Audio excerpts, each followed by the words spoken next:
अमळनेर येथील अमृषी महाराज टेकडीवर पर्यावरण प्रेमींनी जगवलीत हजारो वृक्ष। जलशुद्धीकरण केंद्राच्या वेस्टेज पाण्याचा केलाय वापर। ऑक्सिजनचे प्रमाण वाढल्याने मॉर्निंग वॉकसाठी देखील होते गर्दी। शहरापासून लांब चोपडा रस्त्यालगत अमृषी महाराज टेकडी काही वर्षापूर्वीच या ठिकाणी उजाळ मारहाण होते। मात्र काही पर्यावरण प्रेमींनी एकत्र येत या टेकडीवर जलशुद्धीकरण केंद्रातील वेस्टेज पाण्याचा पुनर्वापर करून हजारो वृक्ष जगवली। त्यामुळे टेकडीवर सकाळी व सायंकाळी फिरणाऱ्यांची मोठी गर्दी होते। वेस्टेज पाणी साठवल्याने येथे सूर्योदय आणि सूर्यास्ताचे दृश्य अतिशय विलोभनीय असते। येथील उगवणारा सूर्य आणि पाखरांची किलबिल पाहण्याची मौज काही औरच आहे। इतकेच नाही तर टेकडीवरून दिसणारे शहर देखील वेगळेच भासते।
पाहूया या टेकडी ग्रुपच्या सदस्यांच्या काही प्रतिक्रिया।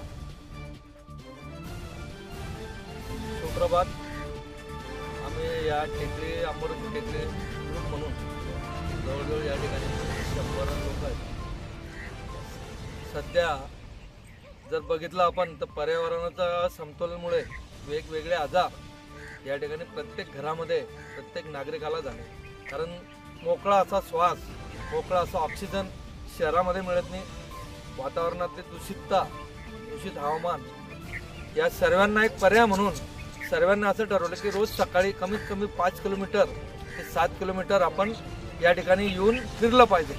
कारण अनेकांना मधुमेह आहेत, काहींना रक्तदाब आहे, काहींना स्पॉन्डिलायटिसचे त्रास आहेत। या त्रासांना एकच उपाय वैद्यकीय याच्यापेक्षा तर आपण जर पायी फिरत राहिलो 5 किलोमीटर 7 किलोमीटर आणि मोकळा श्वास घेतला, मोकळा ऑक्सिजन मिळाला तर एक वेगळीच ऊर्जा परत गेल्यानंतर घरी या ठिकाणी मिळते। 5:30 पासून आम्ही या ठिकाणी येतो।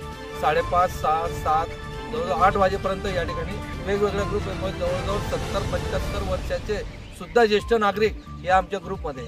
आणि ते ज्येष्ठ नागरिक तर याची समोर जी हिरवळ दिसते या ठिकाणी यांना पाणी देणं, याची निगा राखणं या ज्येष्ठ नागरिकांचं काम असतं। जनतेने याचा फायदा घेतला पाहिजे आणि शुद्ध हवा मिळण्यासाठी फिरायला यायला पाहिजे। म्हणजे रोग जर कमी करायचे असेल तर रोज सकाळी फिरायला यायला आवश्यक आहे। महिला सुद्धा या ठिकाणी येतात।